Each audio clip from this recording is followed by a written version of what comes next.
Here we are. Hi, everyone. Welcome to this webinar.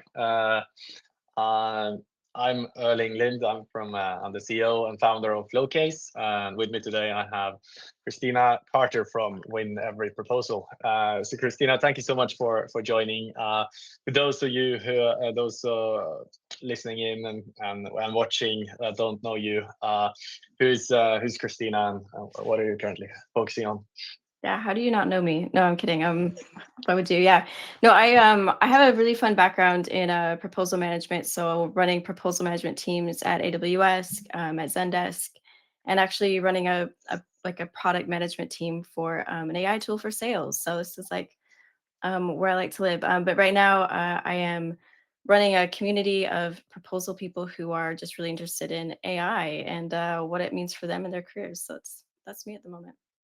Amazing, thank you. And for those of you who don't know, then Flowcase is a platform that enables you with a workflow to showcase your people and projects in the way of form of resumes and past performance. And today we will be discussing how AI is transforming proposal management. And I think, Christina, to kick it off, we are going to try to have do a live polling of our audience. So we can see if we can get that poll going. I think what we are going to ask you is, where is your team right now with AI and proposal management? Are you extensively using AI? Are you trying it out here and there? Have you barely started, or are you not using and I it like at all? I just want to say, like, do the poll, guys, because AI, as you all know, is changing how all proposals are managed. And like, I want to know. So when I talk, I want to know. I make sure I'm like talking to you, like the people who are here, not to who I just think you are, like where you are comfortable with AI. So I can see the votes are coming in.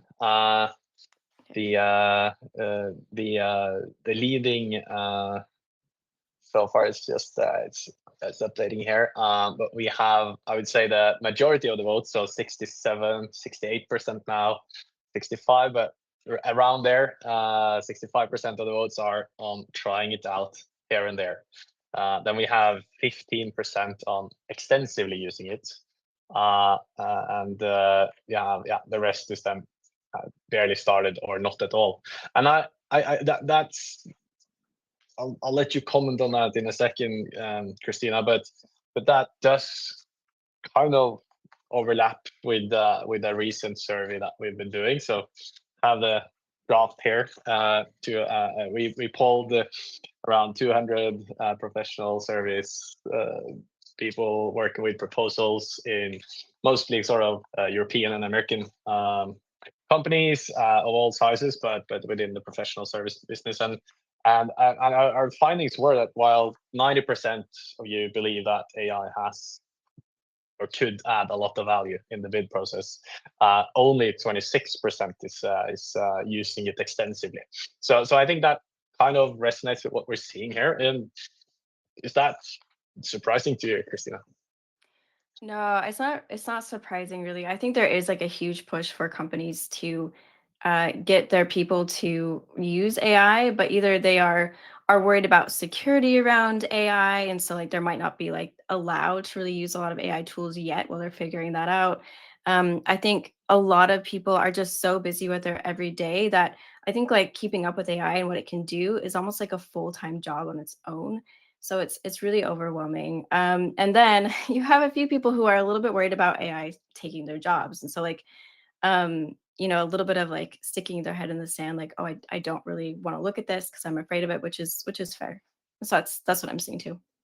Yeah, but that makes sense. And I guess from our, I mean, we'll dive into each of those topics a bit more in detail as well throughout the webinar today. I think I guess what we are seeing as a vendor as well is that maybe 6 to 12 months ago, our organizations were rolling out more of these kind of generic AI tools, like whether it's Copilot or some kind of corporate way of accessing ChatGPT or making sure your employees don't go straight there. That's kind of the generic thing that's been rolling out. But now we're starting to see that organizations they've tested this. They know to some extent what it can do, what it can't do, where the limitations are, and they're coming back a bit more educated on where to go next. But to your point though, there it does seem to be some barriers to adoption. Could you touch more on the barriers that you are seeing? Yeah, I think some of the barriers are really kind of like knowing what's possible really with it. Like I think you see a lot of really forward thinking companies or like sales type teams or marketing teams and then like proposal people who are like, okay, well, there's a barrier here in that it's not really doing what I need it to do. Like maybe it's creating a first draft of something quickly, but maybe it's not the draft I need. Whereas I think a lot of them are trying to be a little more philosophical or strategic about it and just try and drive like kind of the more manual, boring tasks, like the kind of like admin tasks. And I think so it's kind of like AI, like the vendor tools kind of catching up to what the market needs. And I think there's like a little bit of play there, in my opinion. Yes. No, that makes sense. And you already mentioned like compliance as a potential barrier. That's definitely something we've seen as a vendor. The sort of importance of having some proper principles around this.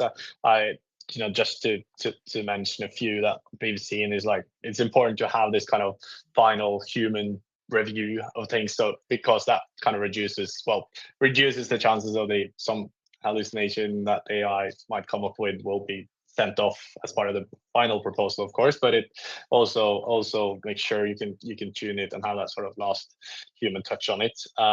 Also obviously important to depending on the organization and their policies, like don't send data out, so the data center don't use their data to train some AI model that other companies will be using. You have to be very careful about that.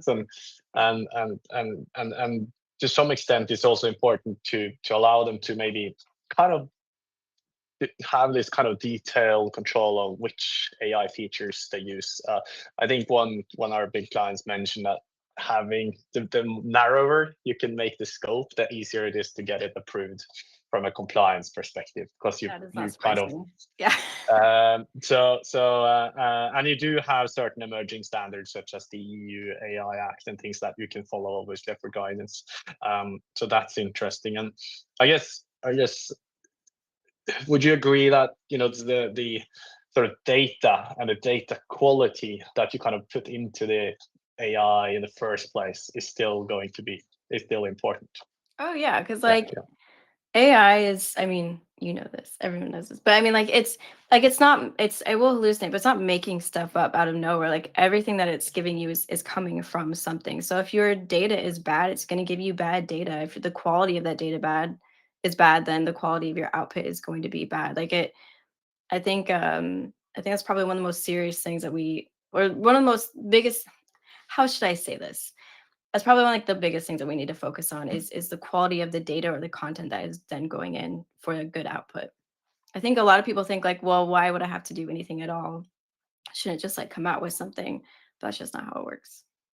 I agree, and I think that I sometimes could be a barrier as well. That actually, in order to leverage this technology, we actually need to fix our data lake or internal systems. So we need to get the processes that capture that data in the first place in order, and then we can start using it. So I think that is potentially true.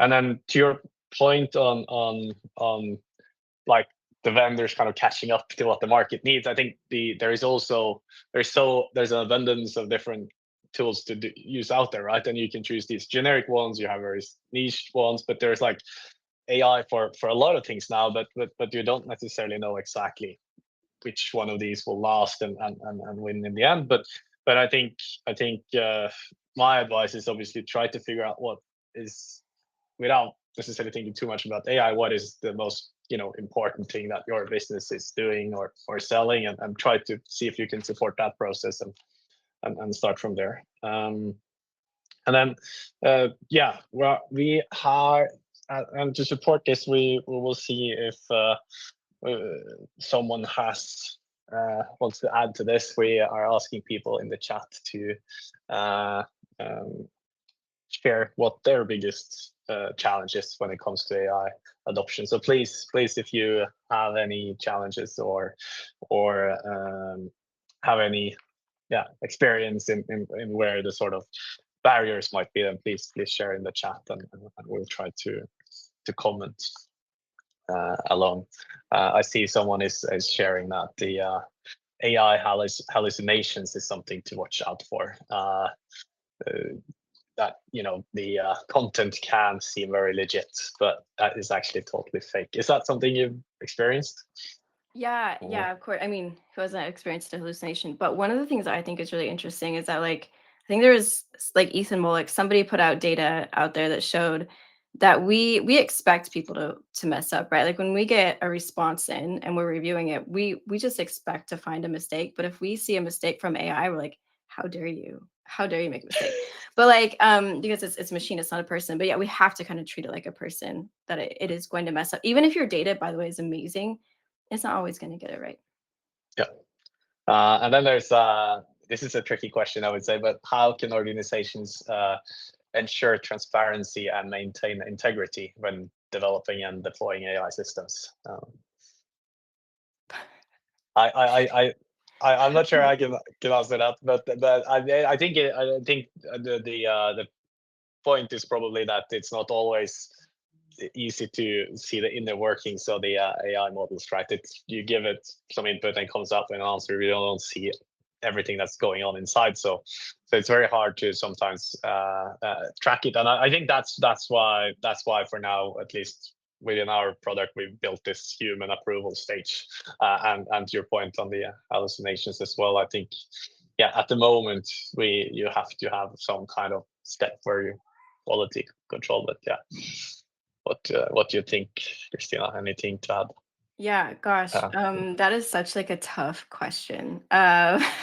So, I mean, honestly, I think I don't know if you can really rely on. I mean, I'm sure Flowcase is a different story, but I mean, like, I don't know if you can always rely on everybody to do that. So it's asking the right questions to make sure you're getting that information from them. Like, I don't think you can always rely on every single vendor or just anybody to necessarily, like, this is for anything. It's not just for AI.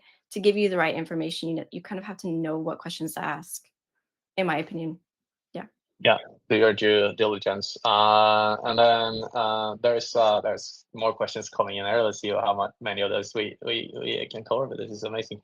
There are so many tools hitting the market. Need to know how to vet them. Well, we covered that to some extent, but I think in addition to the compliance thing, which you should cover, ask them where are they sending data? Are they using data to train it? Is it securely stored? Is it like just ask for certifications like SOC 2 and ask them about how they comply with the EU AI Act and other things? And serious vendors should have answers to all of this. So that may be from my point of view. But I think also making sure it actually gives you something of value, something that you can use, I think is important here. Yeah, and I think you'll find that, like, if you go to like a proposal industry experts, it's like an open community. I think if you went there, you have so many people who have used these tools or have demoed these tools. If you go and say, hey, here are my really specific things that I need. Like, if you need to be responding to like AEC type bids, like Flowcase is probably going to be on there. That just makes sense. But if you're looking for, something specific, you could put, ask that question in Pi. Somebody's going to answer you. I'm not getting sponsored to say that. I just go find a place, like, and they'll be able to shortlist that for you to go and get demos from those people. Yeah.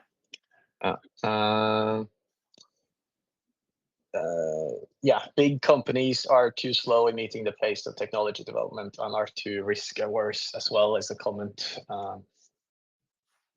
That is a trend. Like I've been, when I listen to podcasts about other SaaS vendors, it is like everyone's saying it's not technology that is the limiting factor at the moment. It is the time it takes for organizations to adopt this and roll it out and get experience with it. But I think that is definitely a good point. There was a comment on data privacy. I think we covered it to some extent. you have to be careful about your prompting, and sometimes you need to provide more detail than you think. In addition to hallucinations, sometimes it wrongly makes the wrong assumptions on the context. So I guess that's a fair question, a fair comment. That is, as we mature and tools are better at providing that context as well, I think we can improve. Um, uh,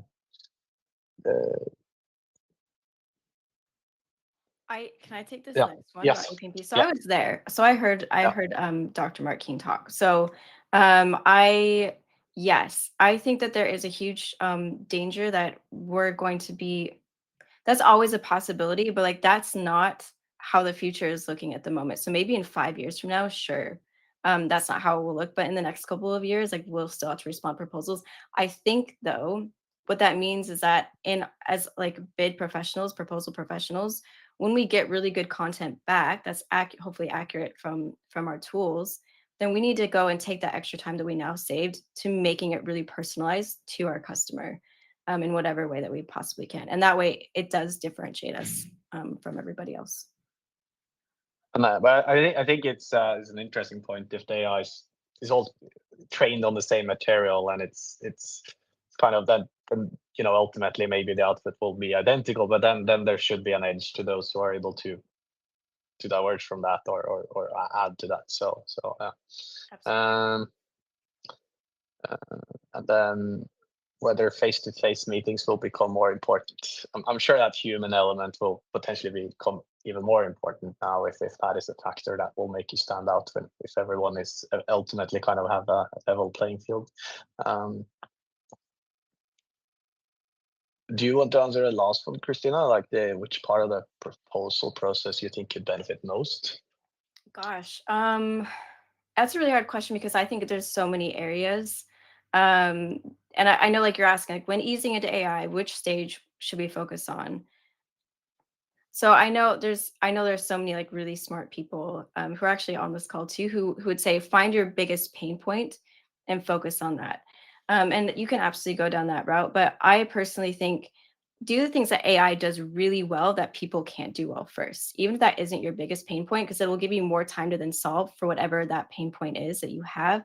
And for me, those things that AI does really well, not, I mean, it depends what tool you're using, but in general, AI tends to do research really well. So, like, look at your data. So, your qualification specifically, it can look at tons of data to help you make really smart qualification decisions. And then, if you have really great content already, like in your knowledge base, it's going to already take out a pretty good, like, first draft for your proposal. So, maybe doing that as well. And I don't think all the tools are caught up yet, but doing the admin tasks. So I'm talking about auto assigning tasks to people or auto creating calendar events, like whatever the project management bits are. That to me is where eventually AI is going to make a huge difference. Sorry, I know it's a really long answer and not super straightforward. No, but that resonates with me, and I think you also, there's to the point we discussed before, like, in order to get good results from AI, you need good data in the first place. So maybe it's also like which order do you do it in. I think depends where you are as an organization, depending, I guess, with the data sources that AI need. But I don't think you can just put AI on top of some bad data and expect some magic to happen. So I think, like, yeah, and as a vendor, what we've seen is that we can actually use AI to help also on the data quality, capturing the data, getting the data in the first place, and that's where we kind of put the most effort initially, so that we know we can have that. And once you have that foundation, then you can start producing and consuming that. And so ultimately, you can do things like automatically matching people to bids and suggesting that, and tailoring resumes like more or less automatically. That's kind of where we are heading. So there is, but yeah, to your point, yeah, it might be a different journey for different organizations. You have to kind of assess where you are. Oh, Um, I do yeah, want to say one more thing. Sorry, I'm being yeah, so obnoxious. But yeah. one other thing I think like that is really good that I think we don't think of as proposal people as like a problem, but really is. And I think that AI is really good at and a lot like not a lot of tools, but the really good tools do this. It's more of like a smart search. So like if you have a bunch of content in one place, but there's also a bunch of content somewhere else and somewhere else and somewhere else, if you have like a really good way of connecting those dots, and then being able to just type in a question, like say, hey, what is our HR policy? Do we have ISO, whatever, whatever? And they Yeah. can bring that to you. To me, like smart search is so good. It saves so much time, and like I don't get as many team messages or Slack messages saying, "Hey, do you know the answer to this question?" Like they can figure it out on their own. Yeah. Yeah. Powerful. That is a very specific question to me there on how Flowcase can help us on asking me to be concrete. So wasn't Mm. planning to do too much of a product pitch on this one, but I'll explain.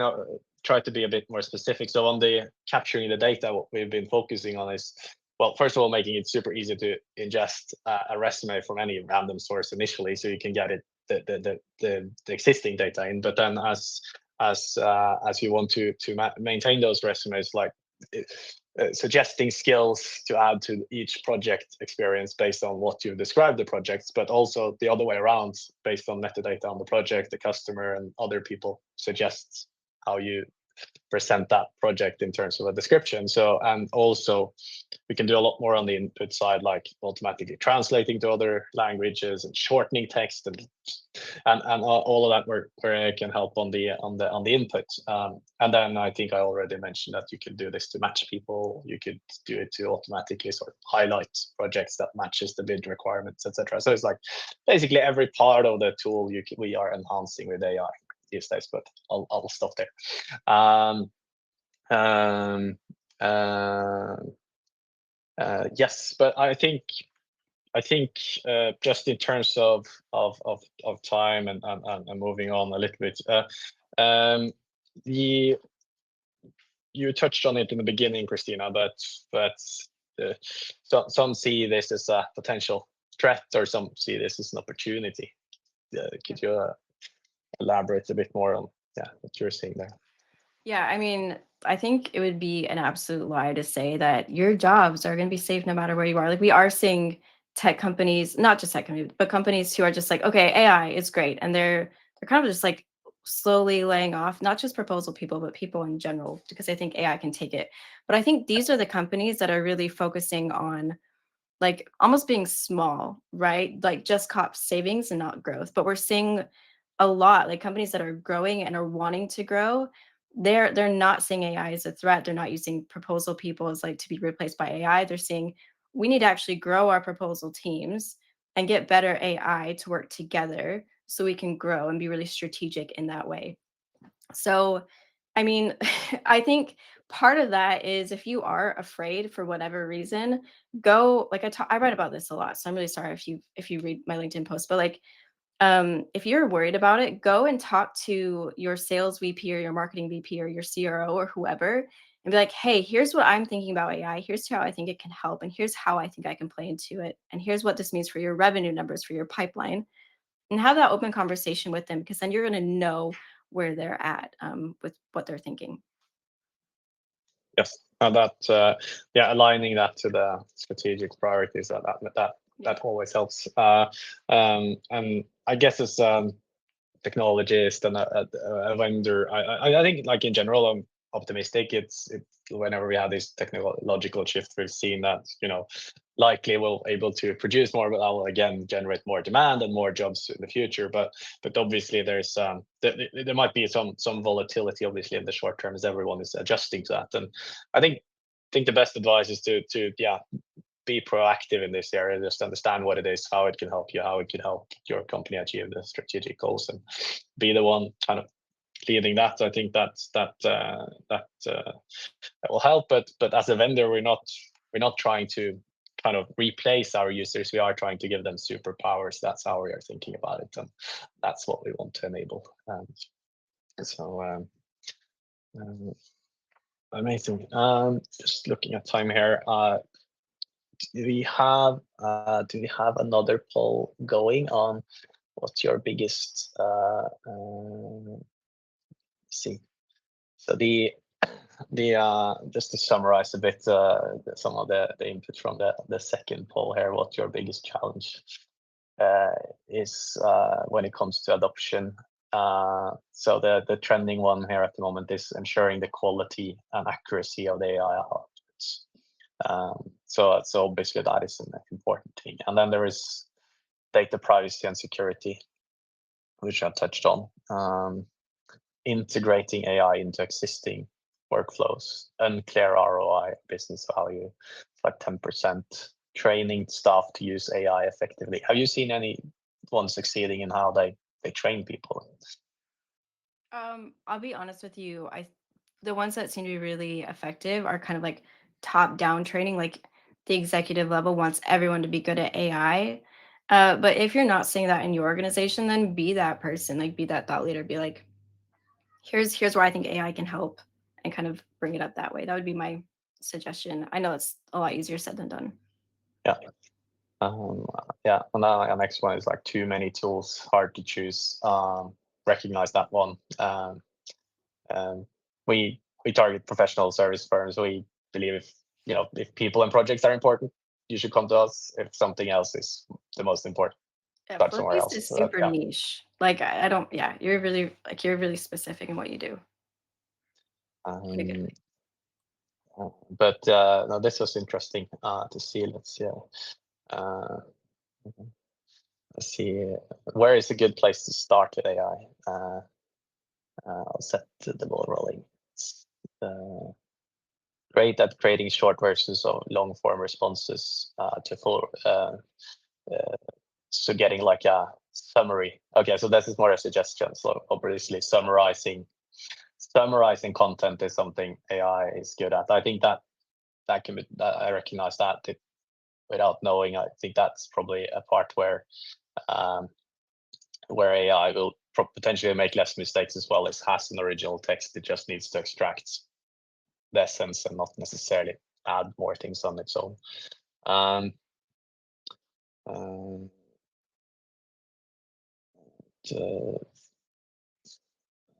Yeah, and then I see my CTO is answering. Just looking at time. I mean, this has been super fun, Christina, and thanks the audience as well for participating so much in the polls and asking us these questions. I hope it was useful for everyone. My final advice is to be proactive. Yeah, and try to embrace this, learn about it, test it out, and be proactive and. We can all hopefully benefit a lot from this.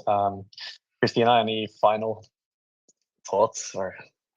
I would say there's so much information out there. It's impossible to keep up with, even if that was your full-time job. I would just say even just carve out an hour every single week to review like what might be new for you, and then just try something out if you haven't already.